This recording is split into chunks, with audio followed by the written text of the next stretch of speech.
So the US, like I said earlier, is very happy with Zimbabwe. A message coming from Marco Rubio to the Zimbabwean government. You know, Marco Rubio is not the nicest guy with everybody. Not with everybody. He's not the nicest guy with everybody.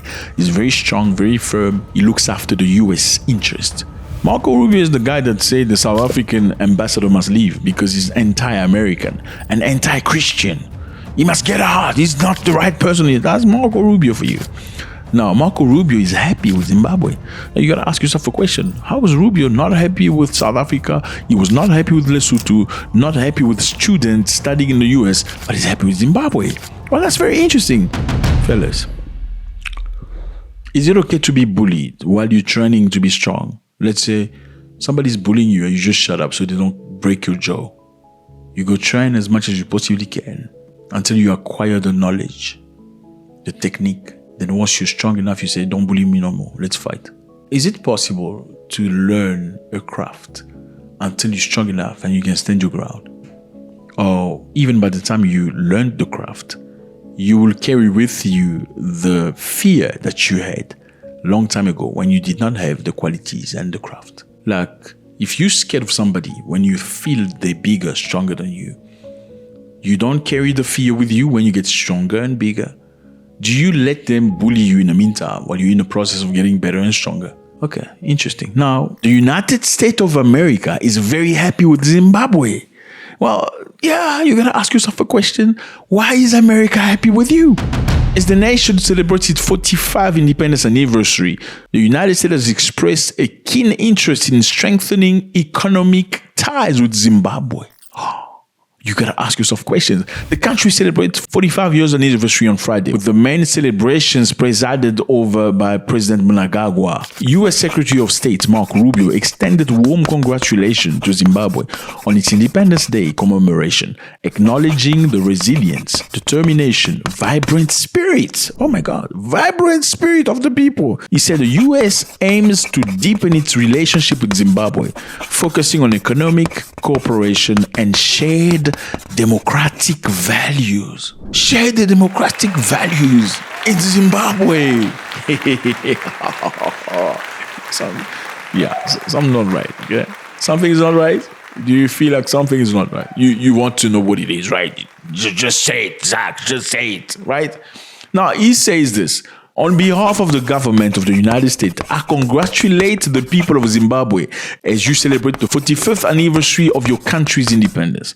The United States recognizes the spirit and strength of the Zimbabwean people on this commemoration of your fight for freedom. Now, you want to know what this is about, right? I think it's very interesting because Zimbabwe has been sanctioned for many, many, many years. They can't trade, they can't import, they cannot export. Why? I'm sure you know the story, but I need to put it out there for the people that just come now, okay? Because we're family. Now, Zimbabwe is this country right here. Many years ago, it was colonized by the British. Like, they came to Africa, took over many countries.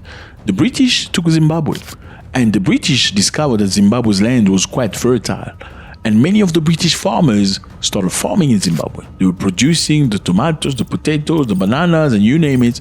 And Zimbabweans were reduced to consumers because they had no rights to the land. Until this man came, Robert Mugabe. Robert Mugabe was a very interesting president. In fact, he was the most educated president in the world. He had 5 master's degrees or something like that. And Robert Mugabe said Zimbabweans need to get their lands back from the white farmers. Occupied the land illegally. They seized the land from our people. Look. And therefore, the process of reform, land reform, involved their handing... In early 2000, he came up with what he called the land reform. It was about taking land from white farmers and giving back to Zimbabweans. Because you can't really say you own a country if you don't have land. Doesn't even make sense. It makes no sense. Mugabe's accusation of the whites was like, they made money in Zimbabwe, but banked their money in Britain. You're making money in Zimbabwe, you're selling to Zimbabweans, but once you get the money, you exchange and you send to Britain in banks. Why aren't you banking in Zimbabwe if you say you're Zimbabwean? Are you Zimbabwean? Yes, I am. Were you born here? Yes, I was born here. My grandfather was born here. Okay, but why are you not banking in a country? Why are you banking to Britain? And that was one of the many reasons why he wanted to take the land. Now, later on, things went south because many black Zimbabweans were not trained. They didn't know how to manage farms. They were unexperienced. And all the white farmers left Zimbabwe, most of them crossing into South Africa, where they were received nicely by Afrikaners. Now, later on, things went south. It was difficult. No food, no production. Farmers went bankrupt. And Zimbabwe was in trouble. Addition to that was the sanction from America and the UK and the European Union. Obviously, if you take the land from white Europeans in Africa, you think Europeans and Americans will watch you? No, they will not. You need to justify yourself. You need to give the land back or you need to pay the price. Well, Zimbabwe paid the price because the country was in trouble, in the gutter. Look at so much money. This is the money you needed to buy a piece of bread. So it was difficult. Now, very later on, President Mugabe passed away. Mnangagwa took over. He's been trying hard to get back on track. Initially, he leaned toward Russia. He tried friendship with Russia. He even received helicopters from Russia. He said, I want to work with the Russians. He went to Russia a few times. Recently, we're experiencing pressure from certain Western countries that we should not go to Petersburg in July for the Africa-Russian Federation Summit. But it looks like he was like, yeah, I don't think Russia's got the tools to develop us. And he decided to pay back to the white who lost land.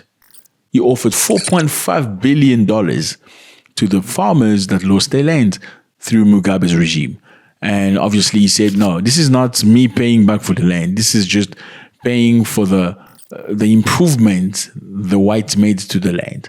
I'm just paying for the improvement. I'm not paying for the land. So, is he not paying for the land or is it just politics? It's just a way of saying, well, you're paying for the land. Now, why did he do that? Did he do that because he liked white? No, definitely not. He's doing that because he wanted business with America. Because Zimbabwe can't export anything to America. Most of African countries can export to America through AGOA, which allows many African nations to export to the US with zero tax or zero tariff. In other words, if you produce potatoes, bananas, jeans at a set price, you can resell them to America at a higher price without necessarily having to pay any extra money. Okay, so if you can sell to the locals because they don't have a lot of money at $50 a piece, you could sell the same thing in America for $75 because America has more dollars than other body. Well, Zimbabwe was not part of that.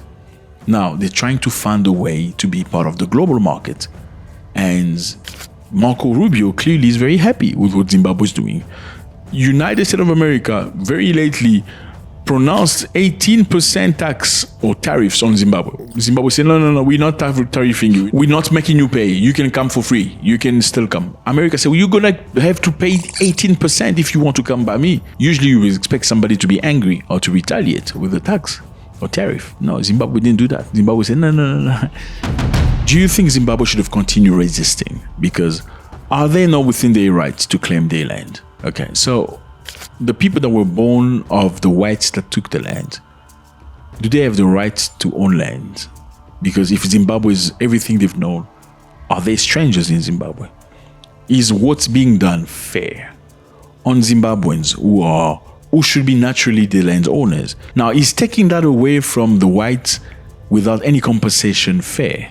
Because they were born into something, but they did not execute all the negative things. Let me know how you feel about this. Do you think Zimbabwe has acted cowardly by doing this? Or do you think the Zimbabwean president is being strategic because he wants finance and opportunities for his people? Now, are opportunities worthier than dignity? Let me know how you feel about this. God bless.